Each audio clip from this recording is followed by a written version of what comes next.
Galera, o negócio é o seguinte, vamos falar de maioridade penal, né? O processo que corre aí e tá só aguardando o Congresso terminar de julgar para ver se vai ter a redução da maioridade penal. E para falar desse assunto com a gente aqui, doutor Rodrigo Magalhães, mestre em políticas públicas, né? Professor de Direito, grande amigo. Rodrigo, muito feliz em receber você aqui nesse ano que se inicia. Ainda dá tempo, né, de desejar feliz ano novo. Seja bem-vindo. Com certeza, para você e para todos os telespectadores. Para mim também é uma honra estar podendo participar e trazer informação para a população. Com certeza. Rodrigo, brigadão. Rodrigo, as cadeias lotadas, cada vez mais lotadas.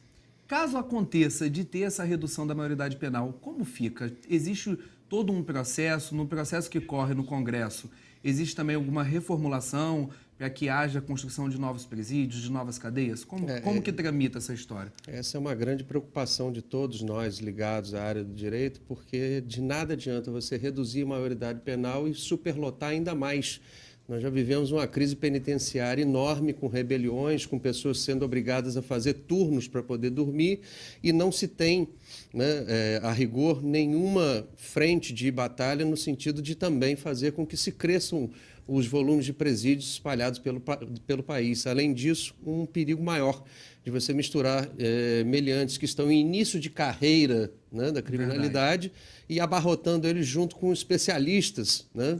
Então, urge aí o crescimento, né, rápido de políticas no sentido de trazer mais presídios que possam fazer uma triagem efetiva e, mais do que isso, né, nossa lei de execuções penais ela não traz nenhuma obrigatoriedade de trabalho e acredito eu, né, particularmente, junto com vários outros aí, que a verdadeira prevenção ao crime se tem quando se tem medo da impunidade e uma delas é o exercício do trabalho. Nossa lei de execuções penais permite o presidiário ao exercício do trabalho, mas não há uma obrigatoriedade, uma compulsoriedade, né? Ele traz para ele algum benefício de redução de pena a cada dia que ele trabalha, a cada tarefa que ele faz dentro do presídio, quando, na verdade, isso deveria ser uma obrigatoriedade, porque o temor, né, a essa obrigatoriedade, a essa imposição estatal, traria a cabo, com certeza, uma preventividade na medida em que o sujeito pensaria duas vezes antes de ter que ser obrigado a fazer isso. As tarefas de tráfico envolvem, né, principalmente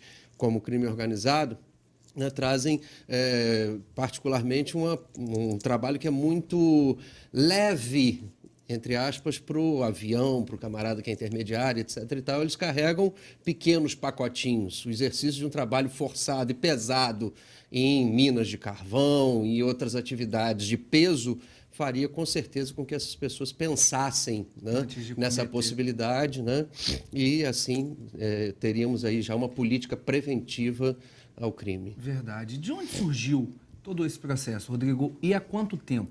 Olha só, essa discussão remonta lá a 1999, né?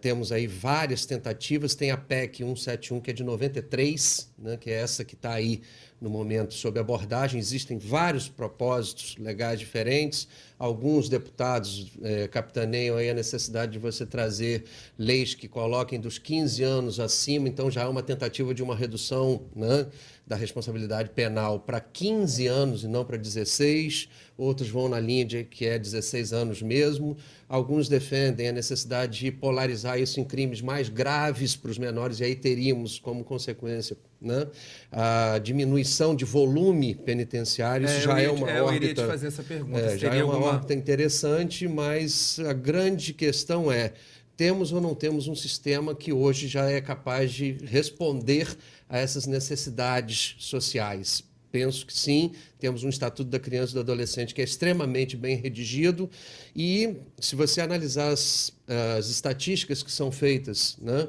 pelos ministérios públicos em vários segmentos do país, verifica-se lá que pelos anos de 2007 e 2008, tive a particularidade de analisar uma estatística gráfica nesse sentido que mostra que dos 16 aos 17 anos é que há uma concentração maior de ilícitos praticados por menores.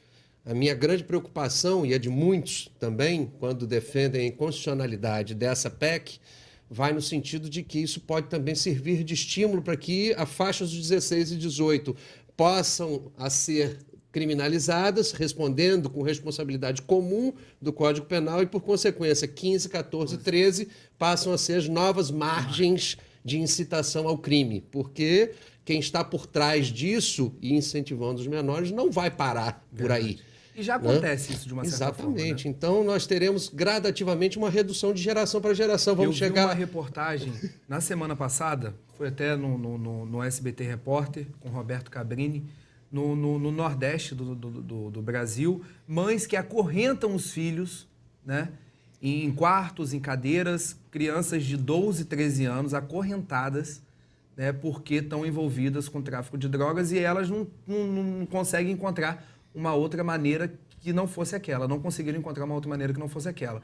E acredito eu que é isso exatamente o que você está falando, né?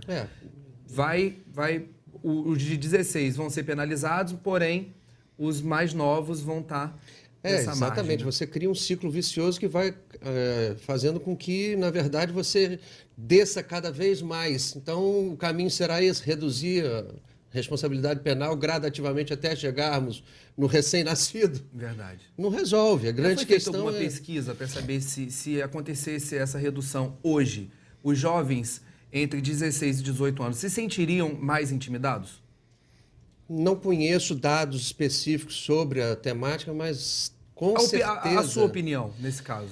Eu creio que se aplicar o Estatuto da Criança e do Adolescente, e se houvesse uma política de revisão da nossa lei de execuções penais, né, fazendo com que o presidiário e o criminoso revisassem o seu modo de pensar com relação à viabilidade de se dedicar ao crime, seria um mecanismo, ou seja, políticas públicas efetivas de preventividade, né? Temos tido aí a oportunidade de ver o secretário de Segurança do nosso estado, particularmente, adotando essa técnica de invasão de favelas e neutralização. Esse é um ponto importante que precisa ser estimulado. A política de presença do Estado nas comunidades, nos focos onde a oportunidade ao crime exista. Verdade. Então, na verdade, o que precisamos é cada vez mais de educação, de presença do Estado, de incentivo à escolaridade, às profissões, termos cursos profissionalizantes mais presentes nas comunidades, na sociedade de um modo geral, para que eles tenham uma oportunidade de ver o lado bom da moeda e balizar lá se esse é o lado correto, se esse não é o lado correto, né? E, mais do que isso, também ao lado do Estado mostrando que se ele escolher o outro caminho, o resultado será aquele. Com certeza. Eu sou leigo no assunto, né? Conheço muito pouco, porém sei que antigamente existiam casas chamadas CRIAM, aqui em Campos até tinha também, não sei se hoje tem. Um jovem que é internado numa casa como essa, casa de recuperação, vamos dizer assim, quando ele volta para a sociedade, ele volta como? Melhor do que um presidiário, com certeza. Tá? As casas não são as adequadas ainda, enfim, estamos num processo de formação, nossa lei, nosso Estatuto da Criança e do Adolescente de 1990, e a experiência democrática no país ela ainda é muito recente. Nós temos uma Constituição que é de 1988, saímos de uma ditadura militar. Então, existe todo um processo de adaptação que é necessário e um amadurecimento político que está vindo ao longo do tempo. Nossa Constituição já foi revisada uma série de vezes, as leis estão sendo revisadas paulatinamente e vamos dizer assim, é um amortecimento social que acontece em virtude de um processo político extremamente radical. Você sai de uma ditadura militar e insere uma democracia. Então, na verdade, você tocar no preso bate de frente com o conceito de cidadania, aí vem os direitos humanos e etc e tal. Então, é preciso estabelecer um conforto e um diálogo entre essas instituições e mecanismos de trabalho para que se possa efetivamente trazer algo de positivo para uma construção social verdadeira que possa, então, trazer essa consequência do repensar todo esse processo, até que ponto também esse trabalho, né, sendo obrigatório, não estaria rebatendo em outras garantias constitucionais, enfim, há todo um somatório de freios e contrapesos que precisam ser confrontados para exatamente se chegar a uma solução ideal, que seja a reeducação do povo e o medo da soberania do Estado. Nós vivemos uma crise institucional muito grande. Hoje em dia, você não teme o presidente da República, você não teme a polícia, você não teme né, as autoridades. Há uma ruptura, né? A hierarquia, né? Exatamente. A soberania estatal ela não é mais temida como acontecia, mas isso é consequência de um processo democrático. Com certeza. Se você tinha uma ditadura onde o Estado era o seu inimigo e agora você tem um Estado que é o seu parceiro e que te proporciona um bem-estar social, teoricamente pelo menos, né, existe toda uma atenuação, né, e um diálogo maior social com a pessoa do Estado. Então, é natural que isso aconteça. Só que precisamos também de mecanismos que limitem, né, essa perda excessiva, né, de temor à entidade estatal, porque ela está aí também para preservar a segurança de todos nós. Com certeza. Vamos doutor Rodrigo Magalhães falando um pouquinho do processo que tramita no Congresso sobre a redução da maioridade penal. Doutor, no bloco anterior eu comentei sobre as casas, né, de apoio, não sei se é abrigo, não sei qual o nome, né, dá a esse tipo de casa. Aqui em Campos, no caso, o CRIAD. Né? O que leva hoje, quais são os fatores hoje que levam um jovem, né, abaixo de 18 anos, a ser internado numa casa dessa? Veja bem, na verdade, quando se fala de redução de responsabilidade penal, você tem a prática dos mesmos ilícitos que são praticados pelo homem adulto. Só que a consequência daí não é o cumprimento da pena padrão em presídios.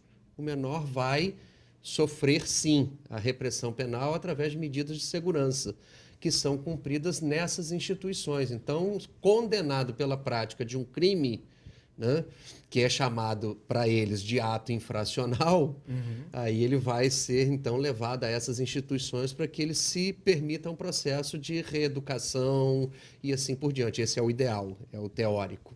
Né? Então, ao invés de ir para um presídio para se juntar junto às outras pessoas que estão praticando crimes e condenados criminalmente como maiores padrão, né, em instituições penitenciárias do país, o menor infrator, que é assim que a gente denomina, né, ele é submetido, então, a esse outro regime através de medidas de segurança que estão previstas lá no Estatuto da Criança e do Adolescente. Entendi. Então, no caso, os crimes brandos, né, os crimes leves. Quando acontece um crime hediondo, esse jovem é tratado da mesma forma? Da mesma forma. Tanto que há propostas no sentido de que a redução da responsabilidade penal alcance aqueles que pratiquem crimes mais graves. Então, só daí você já tem a clara noção de que os ilícitos praticados pelo menor, independentemente de sua gravidade ou não, serão tratados na pessoa dele a partir das medidas de segurança do Estatuto da Criança e do Adolescente.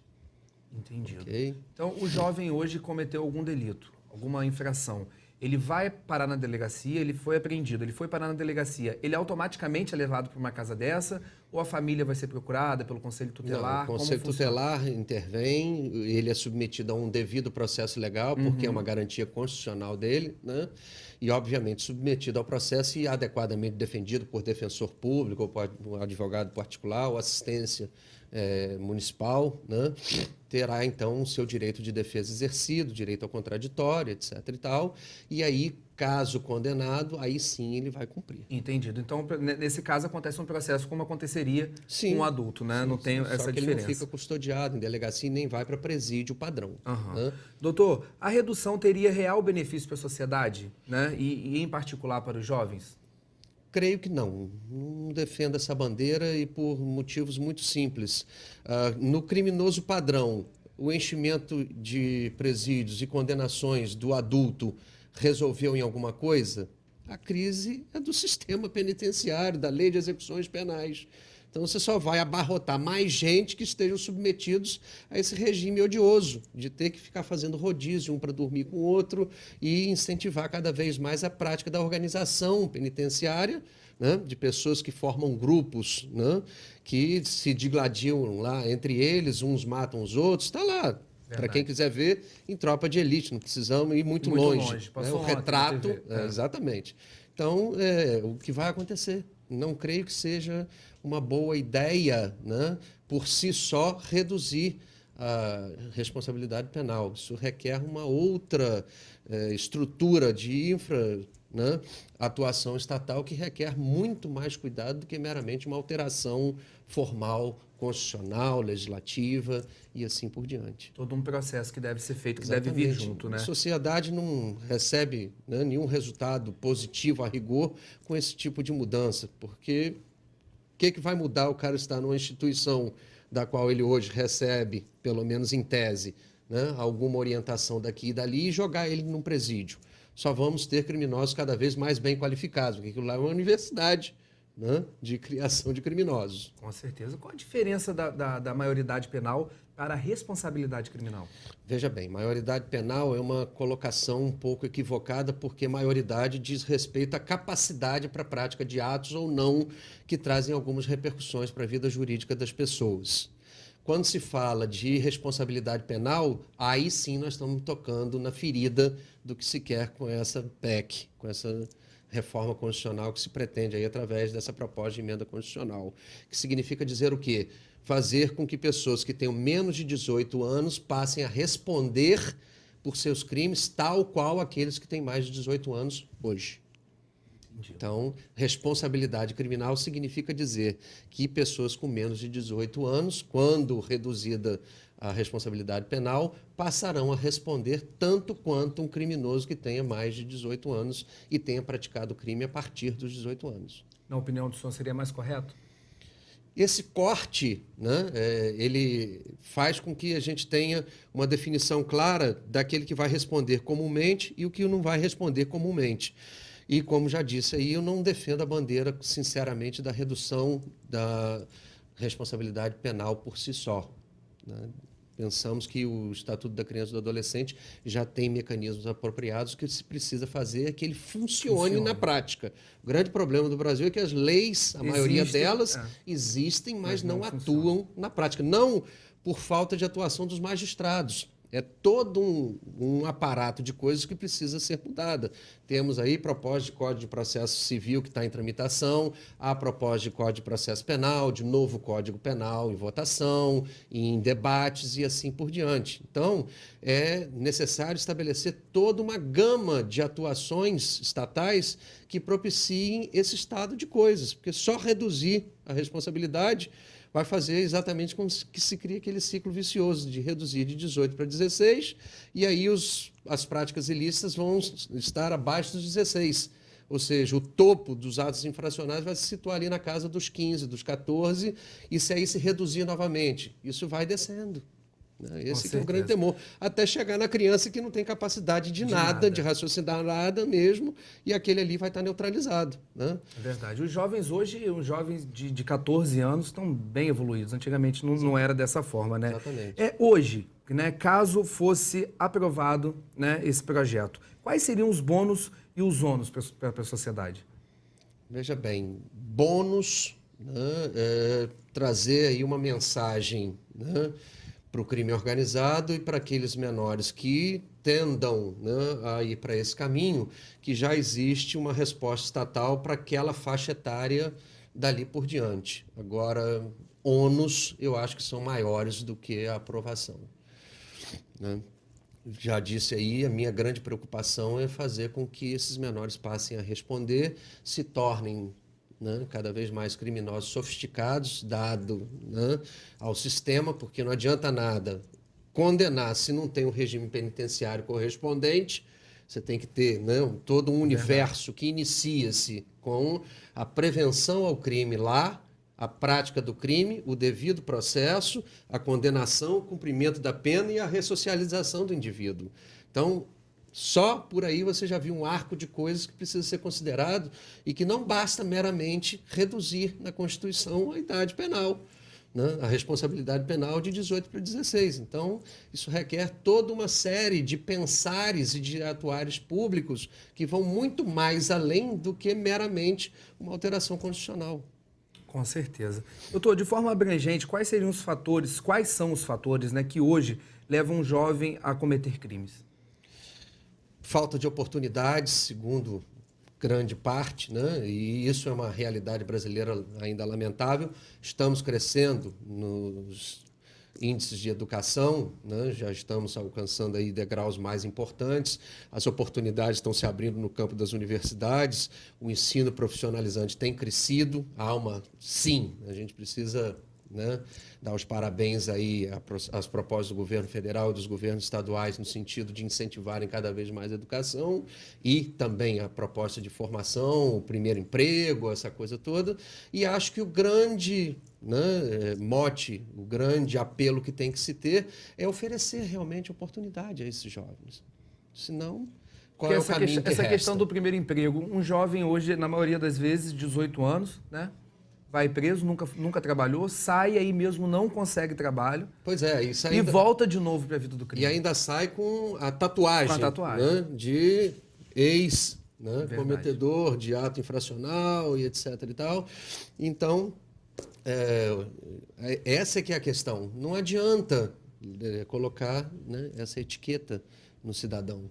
A grande questão é a reinserção dele dentro da sociedade. Com certeza. Né? E mais do que isso, evitar com que ele vá até lá. Né? Você passa pelo Rio de Janeiro e hoje vê crianças de 12, 13 anos portando fuzil AR-15 e assim por diante. Via-se mais comumente. Hoje em dia já é um pouco mais raro. Né?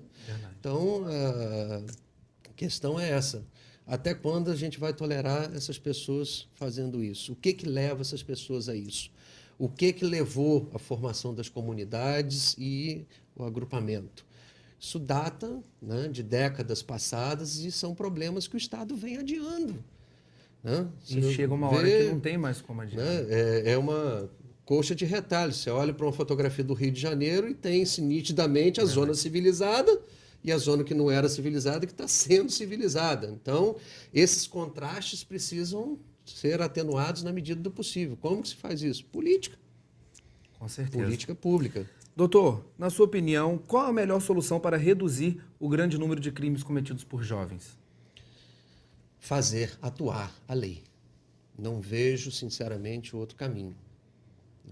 E política de prevenção sempre. Até porque se a lei estivesse atuante, né, com os maiores, acredito que os menores pensariam duas vezes antes de agir. Isso que eu disse lá atrás. É verdade. Exatamente. Não adianta nada você mexer com a mudança, né, da responsabilidade penal de 18 para 16 anos se não se teme, né, o que vai se ter lá. Não precisamos de pena de morte, né? Mas precisamos de um Estado presente que mostre que se você cometer algum ato contrário à lei, você vai efetivamente ter que responder por isso. Não vai ficar lá deitado, comendo por conta do Estado, recebendo salário ou sendo custeado pelo orçamento que nós pagamos, né, todos os meses, todos os anos, com impostos pesadíssimos e assim por diante. Esse cara precisa fazer renda para se bancar. Não é assim que se faz aqui fora? Então, lá para dentro, ele também tem que ser um contribuinte, no bom sentido da palavra, de ter que produzir para justificar a presença dele ali. Então, acho que o trabalho é o melhor corretivo.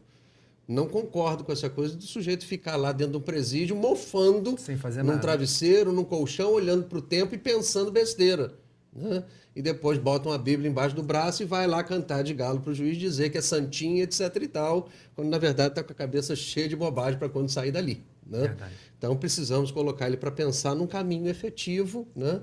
E mais do que isso, também um Estado presente na saída do condenado para que ele possa efetivamente ter um caminho de vida. Né? Temos histórias aí de processos em que condenados na Alemanha, por exemplo, teve o caso Leba, né, que era um criminoso de altíssima periculosidade, foi condenado, cumpriu pena, etc. e tal, e à beira da sua ressocialização foi feito um filme sobre a história dos crimes dele. Ele ingressou e a Corte Constitucional alemã proibiu a exposição daquele filme para que ele pudesse ser reinserido. Imagine, né, um sujeito que já foi lançado lá no jornal como um condenado pelos crimes X, Y, Z. Na hora que ele está botando o pé na rua, vem lá um filme mostrando todas as barbaridades que ele teria cometido. Nunca que esse cara vai conseguir um emprego. Verdade. Então, quer dizer, é preciso atenuar também esse peso da condenação para que o sujeito possa se reinserir. Não tem políticas de inserção em faculdade por conta de renda, por conta de vários critérios que fazem com que o sujeito tenha a oportunidade de ingressar numa universidade. Por que não temos também uma política de reinserção do condenado em sociedade? Políticas de incentivo efetivo para que ele possa adequadamente entrar num programa de execução da sua ex-condenação como ressocialização efetiva. Né? Com certeza, eu espero poder estar vivo para poder ver tudo isso acontecer, né? Ver Nós todo esse também. processo acontecer. Rodrigo, muito bom ter o senhor aqui com a gente. Obrigado, sim. Eu acho que foi muito válido, não só para a gente, para os jovens que nos assistem, todas as famílias. Espero poder contar mais vezes com a vinda, né, dessa grande pessoa, esse grande ser humano, meu amigo particular, mais vezes aqui no programa Tá Ligado. Uma honra para mim. Tá mais certo, uma vez meu poder amigo. colaborar. Obrigadão. Um abraço, obrigado. Você de casa, não sai daí. Um pequeno intervalo, já já eu tô de volta com mais Tá Ligado aqui na telinha da TV Diário, porque aqui a gente se encontra. Não sai daí.